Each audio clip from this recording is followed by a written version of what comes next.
아마 여러분 뉴스를 보며 깜짝 놀랐죠? 왜 놀랐을까요? 이재명 더불어민주당 대표가 목에 칼을 맞았어요. 그런데 이제 보통 열상이라고 그러죠? 열상이라고 하는 것은 우리가 이제 이렇게 넘어졌을 때 쫙 이렇게 끊기는 거 있죠? 아니면 뾰족한데 걸키면 이렇게 이제 피가 조금 날까 말까 한 이것을 열상이라고 그래요.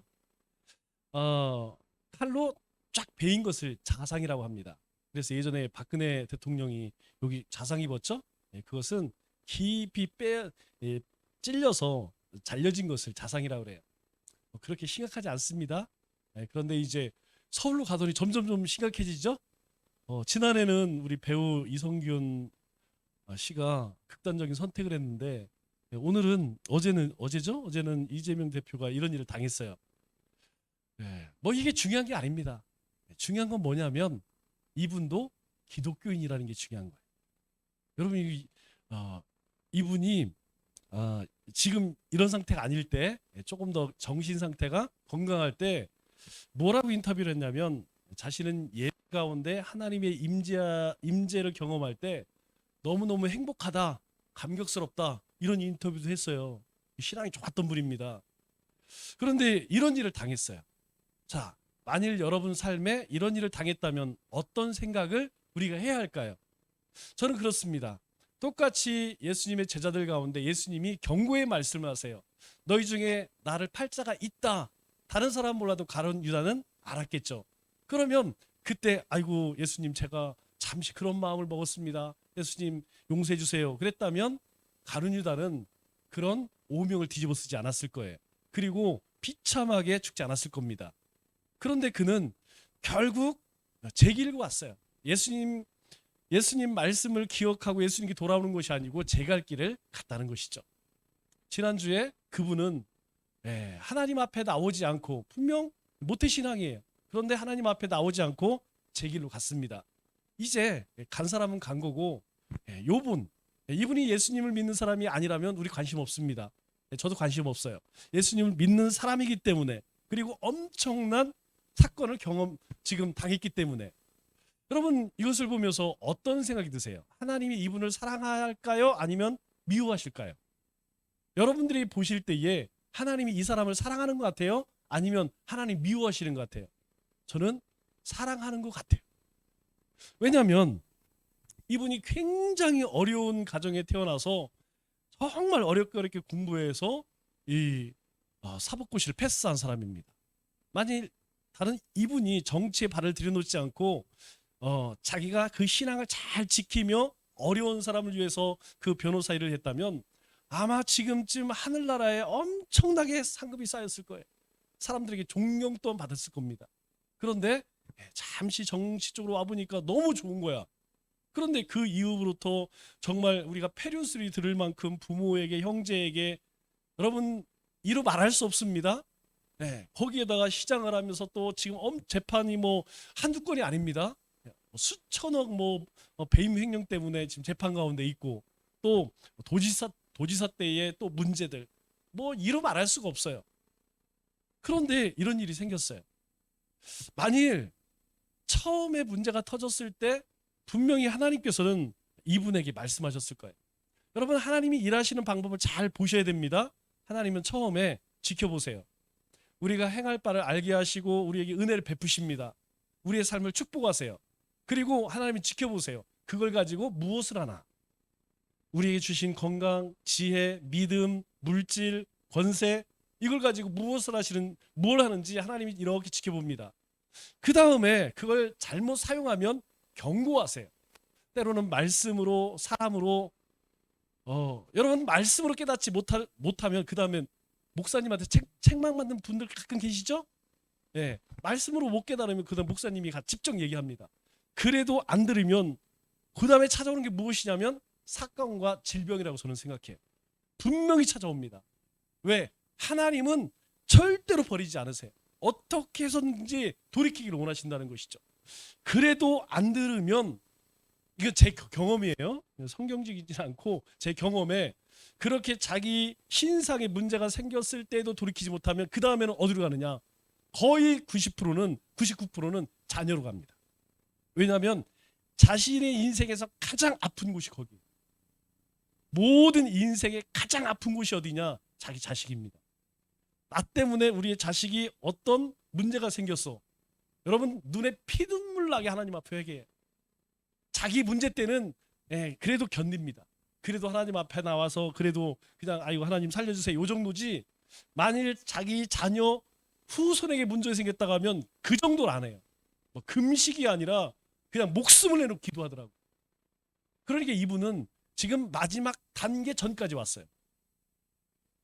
하나님이 사랑하신다는 증거예요. 여기서 만일 나는, 여러분 죄를 덮을 필요가 없어요. 덮어지지도 않고. 우리가 죄 짓고 있으면 그거 내가 감당하고 믿음의 길, 생명의 길, 하나님의 자녀의 길로 돌이키면 이분은 축복받는 거예요. 그러나 이걸 가지고 어떤 정치적인 아니면 자신의 어떤 다른 이런 걸 위해서 끝까지 돌이키지 않는다면 그 다음에는 뭐겠어요? 그 다음에는 저는 아주 심각한 문제가 생길 거라고 생각해요. 이것은 하나님이 우리를 사랑하시기 때문입니다. 저는 그렇게 생각해요.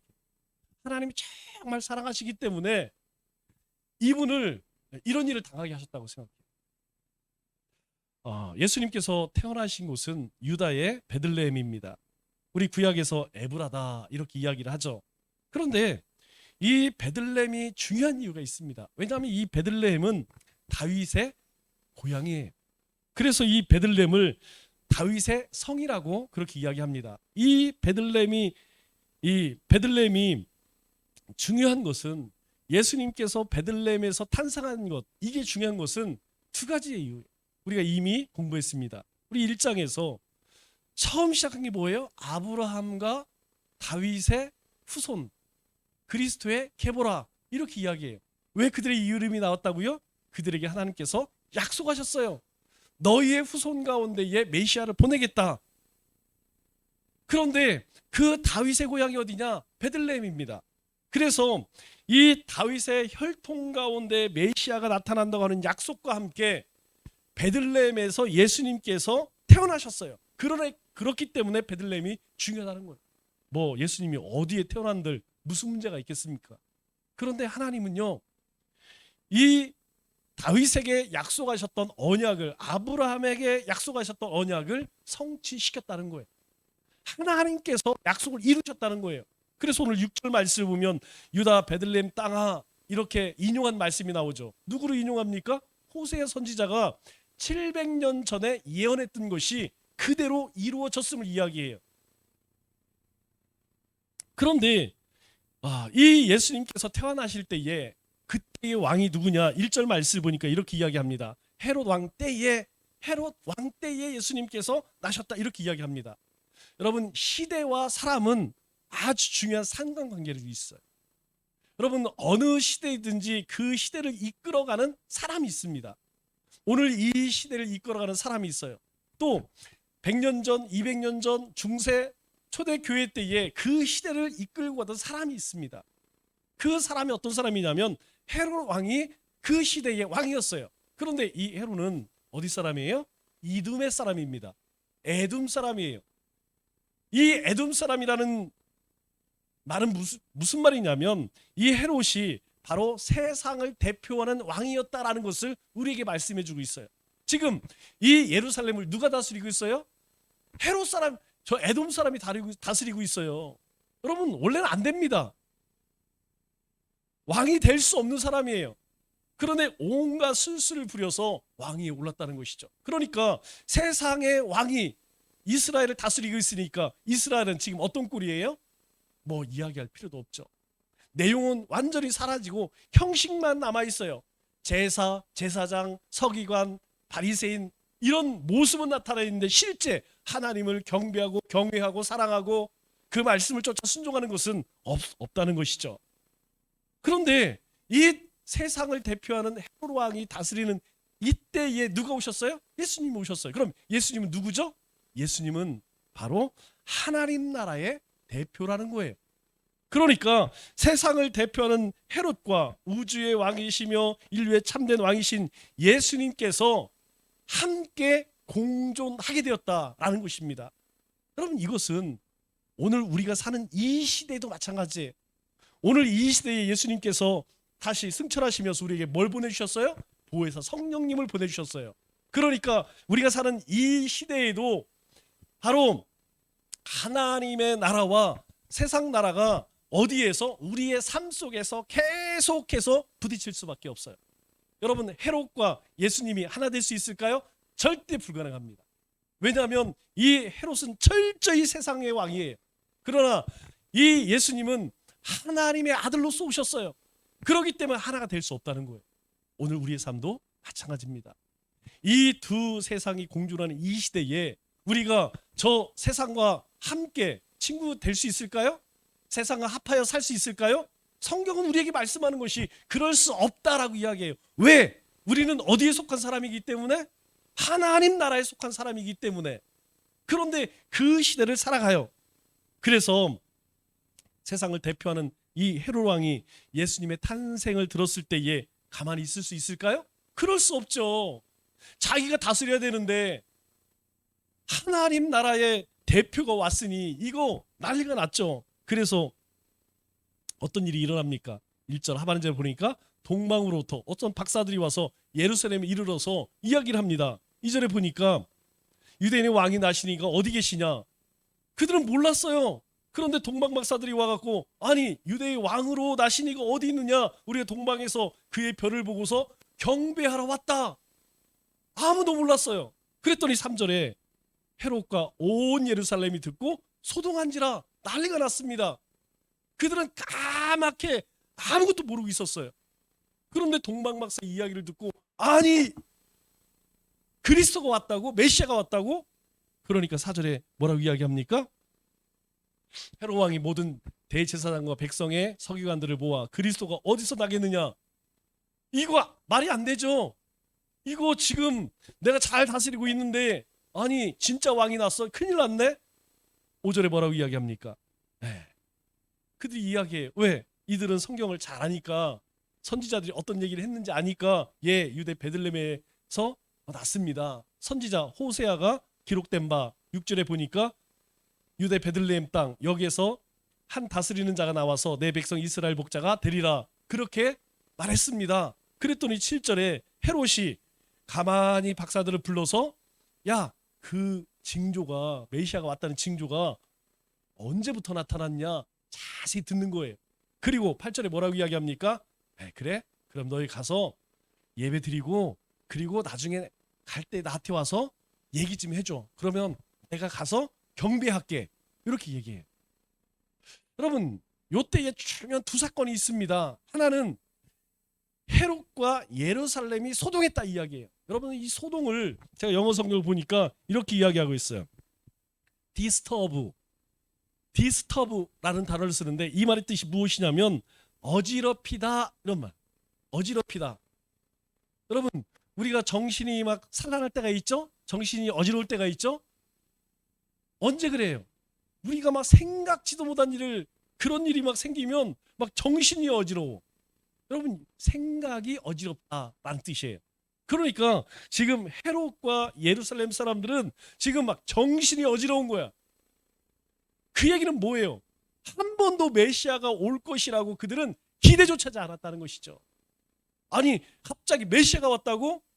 만일 그들이 메시아들 기다리고 오늘 오시려나 내일 오시려나 그런 사모함을 갖고 그들이 깨어 있었다면 드디어 오셨구나 이게 정상적인 반응 아니겠어요?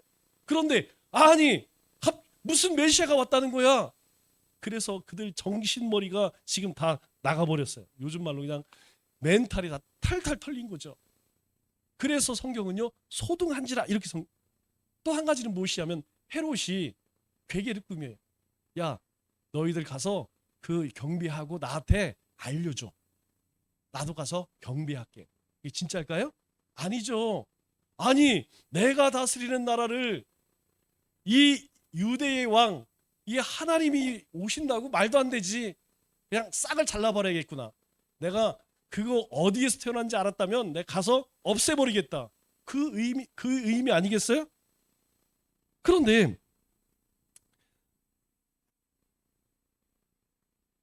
이 베들레헴 마후간에서 태어난 이 예수님을 누가 경배합니까? 여러분, 헤롯이 아니에요. 이 예수님을 경배한 사람들이 누구냐면, 누가 복음을 보면 누가는 예수님을 최초로 예배한 사람을 양치는 목자라고 이야기합니다. 그리고 이 마태 사도는 동방박사에서 예수님이 경배받았다는 것을 이야기해요. 그러면 이게 잘못 기록된 걸까요? 아닙니다. 우리가 예수님의 향유를 부은 여인이 있어요. 이 여인을 베다니 여인, 어떤 여인 이렇게 이야기합니다. 베다니의 여인 하나밖에 없어요. 베다니의 마리아. 여러분, 베다니에 사는 마리아가 누구예요? 나사렛의 여동생 마리아. 그 마리아는 머리에 부었다고 이야기해요. 그런데 다른 요한복음에 보면 예수님의 머리카락으로 예수님의 발을 닦았다고 이야기합니다. 이 얘기는 뭐냐면, 머리에 기름을 부었더니 기름이 어떻게 해요? 흘러내렸다는 걸 얘기해요. 이 이야기는 무엇이냐면, 누가는 왜 양치기 목자고 마태는 왜 동방박사라 이렇게 이야기하냐면, 여러분, 그 당시에 가장 천한 직업이 무엇이냐면 목자였다는 거예요. 여러분, 지금도 우리가 뭐 청소부 하면 그렇게 좋은 인상은 아니잖아요. 뭐 거기에 아무리 좋은 말을 해도 어쨌든 간에 직업 귀천이 없다 할지라도, 여러분, 어쨌든 그렇게 좋은 그런 직업은 아니에요. 이 당시에 이스라엘 백성들이 바벨론에 멸망당하고 다 끌려갈 때에도 잡아가지 않은 사람들이 있어요. 아주 천한 사람들. 그 사람들 잡아가 봐야 아무 유익이 안 돼. 그래서 그 사람들에게 나머지 이스라엘을 다스리게 했습니다. 동방박사는 어떤 최고 엘리트.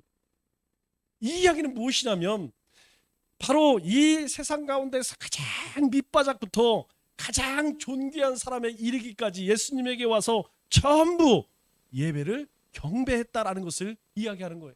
예수님은 어떤 분이냐? 바로 아무 볼품없는, 아무도 관심 갖지 않고 멸시천대 받는 그런 목자들로부터 경배받으실 분이고, 가장 이 땅 가운데 가장 존경받는 사람, 가장 뛰어난 사람들로부터 존경받으실 분이 바로 그리스도라는 거예요. 여러분, 그렇기 때문에 어떻습니까? 예수님을 경배하는 자, 예수님을 예배하는 자, 신분의 차이가 필요할까요? 그렇지 않다는 것이에요. 예수님은 누구도 예배할 수 있다는 거예요. 예수님은 누구도 경배할 수 있고, 예수님은 누구도 노래할 수 있다는 거예요. 여러분, 만약 그 기준이 있다면 우리가 감히 하나님 앞에 나올 수 있을까요? 없다는 것입니다. 그래서 가장 가난한 사람도 예수님 앞에 나올 수 있는 것이고, 가장 부유한 사람도 예수님 나올 수 있는 거예요. 또 많이 배운 사람이나 못 배운 사람이나 똑똑한 사람이 그렇지 않은 사람이나 다 예수님을 경배할 수 있다는 것이죠. 하나님은요, 우리를 그렇게 부르셨다는 거예요. 동방박사냐 목자냐 이게 중요한 것이 아니라는 것입니다. 여기서 중요한 것은 무엇이냐면, 예수 그리스도를 하나님의 아들로서 나의 죄를 위해서 이 땅에 오신, 나를 구원하시기 위해서, 내 죄를 대속하기 위해서 이 땅에 오신 하나님의 아들로서 내가 찬양과 경배와 존귀와 영광을 받으시기에 합당한 분으로 그렇게 인정하느냐, 그것을 알고 깨닫고 인정하는 자가 바로 예배할 수 있다는 거예요.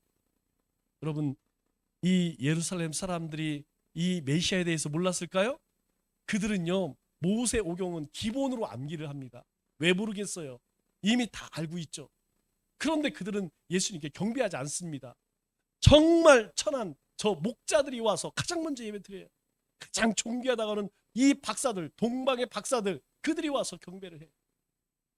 정작 예배할 사람들은 오지 않았다는 것이죠. 여러분, 오늘 이 시대는 어떨까요? 여러분, 이 시대도 마찬가지예요.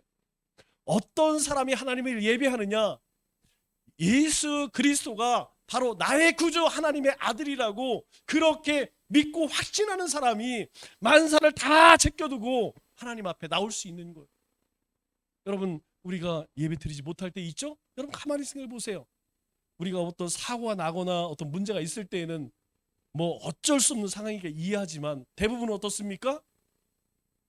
예수님이 이순이 삼순으로 밀리잖아요. 여러분, 우리 일상의 삶에서 예수님이 뒤로 밀리니까 예수님을 예배하는 그 예배가 자꾸 이순이 삼순으로 밀리는 거예요. 그렇다면 우리의 일상 예배가 될 수 있을까요? 우리가 공적인 예배도 이순이 삼순으로 밀리는데 우리의 삶이 하나님 앞에 예배자로서의 삶을 살아갈 수 있을까요? 지극히 어렵다는 것입니다. 예수님을 메시아로 그리스도로 깨닫는 사람, 그리고 사모하고 기다렸던 사람, 우리가 지난주도 말씀드렸듯이 이 양치기 목자 그냥 목자가 아닙니다. 이들은 레갑 족속의 후손이에요.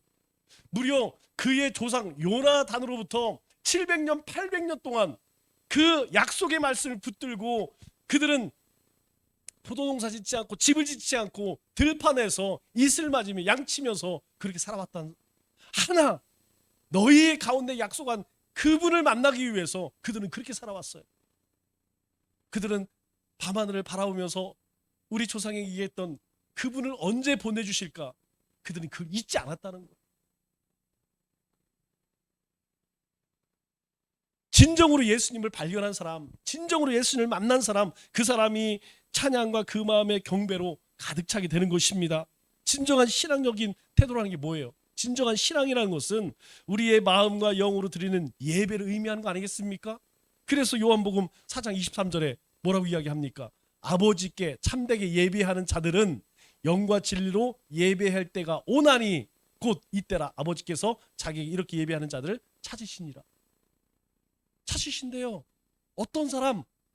예수 그리스도가 어떤 분인지 그것을 알고 깨달은 사람, 그 가치를 아는 사람, 그 사람에게 있어서 삶의 가장 우선순위는 그분을 예배하는 것이라는 거예요.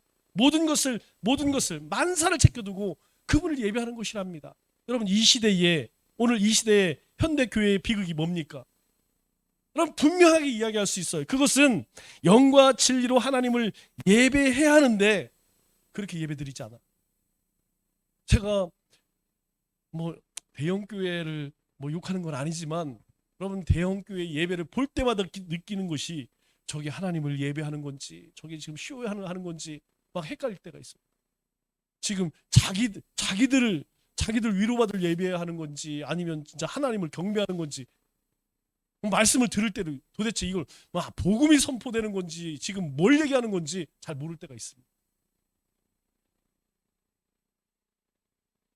이런 신비적인 예배나 아니면 정치적인 예배로 전락해버린 데에서 여러분, 주님을 만날 수 있을까요? 그곳에서 예수님을 만날 수 있을까요? 그곳에 복음을 만날 수 있을까요? 없다는 것입니다. 그러면 우리는 과연 예배 가운데 하나님을 만나고 그분을 경배하고 있는가? 이게 중요한 거예요. 남들이 어떻든 나는, 여러분은 어떻습니까? 여러분, 예배를 드릴 때마다, 하루를 살아갈 때마다 그 속에서 나를 위해서, 나의 죄를 위해서, 나에게 하나님의 나를 주시기 위해서 오신 그분을 예배하고 있나요? 경배하고 있나요? 우리의 심령 가운데에서 이렇게 함께 우리가 찬양하고 예배할 때에 막 감격과 감동이 그렇게 우리 가운데 충만한가요? 만일 그렇지 못하다면 우리와 저 헤롯과 예루살렘 소동하는 사람들과 다를 게 뭘까요? 크게 다를 바가 없다. 오늘날 교회의 위기가 무엇입니까? 교회 안 되는 게, 부흥 안 되는 게 위기인가요? 여러분, 우리 가만히 한번 생각을 보세요. 오늘날 교회의 위기가 부흥 안 되는 게 위기일까요? 아닙니다. 왜 부흥이 안 되는가? 이걸 생각지 않아요. 왜 부흥이 안 될까요? 여러분, 부흥되기 위해서는 한 가지에 나가 전도해야 됩니다. 그런데 전도하지 않아요. 왜 전도하지 않을까요? 영성이 안 돼요. 나가서 예수 믿으십시오, 그렇게 시간을 내고 그렇게 복음을 증거할 만한 내 영성이 아직 준비가 되어 있지 않아. 여러분, 영성이 없다는 얘기는 뭐예요? 여러분, 극단적으로 얘기해서 구원의 확신 없다는 겁니다. 구원의 감격 없다는 거예요. 그 안에 복음, 예수님 없다는 거예요. 그러면 왜 예수님이 없을까요? 왜 복음이 없을까요? 예수님을 만나지 못했기 때문에. 예, 만났어요. 20년, 30년, 40년 전에 하나님께서 찾아오셔서 예수님을 만났어요. 그 이후로 우리의 예배 속에, 우리의 삶의 예배 속에 예수님을 만나야 되는데 예수님을 만나지 못하니까 구원의 확실히 점점 사라져. 구원의 확실히 사라지니까 말씀이 사라지고 감격이 사라지고 기쁨이 사라지고 영성이 사라지고 경건이 사라져. 그러니까 나가서 전하지 못하는 거예요.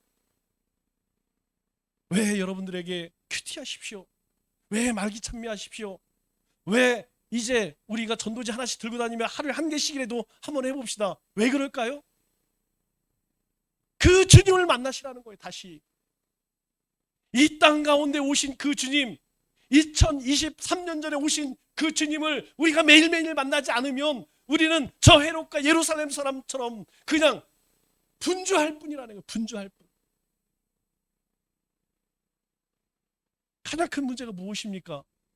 그리스도인들이 세상적인 사고방식, 세상적인 방법으로, 세상적인 태도로 예수님을 대신하고 성경을 비판하고 하나님을 경외하는 일, 여러분 그 일들에 우리가 소홀하게 생각하는데 있다는 것이에요.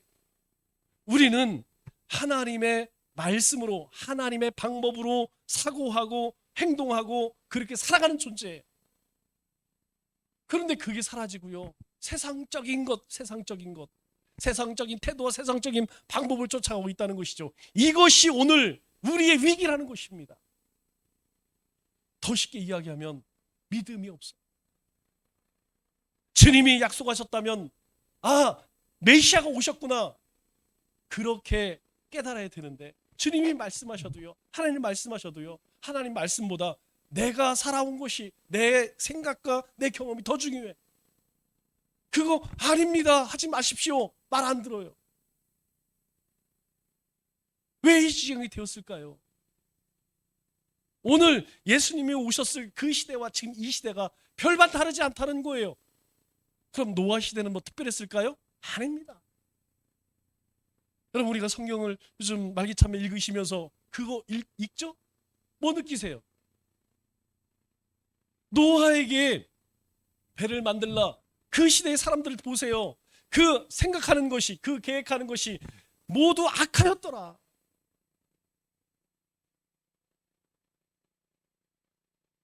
오늘 대부분의 그리스도인들이 능력 없이 세상을 살아가는 이유는 무엇일까요? 진정한 예배를 드려본 적이 없다는 거예요.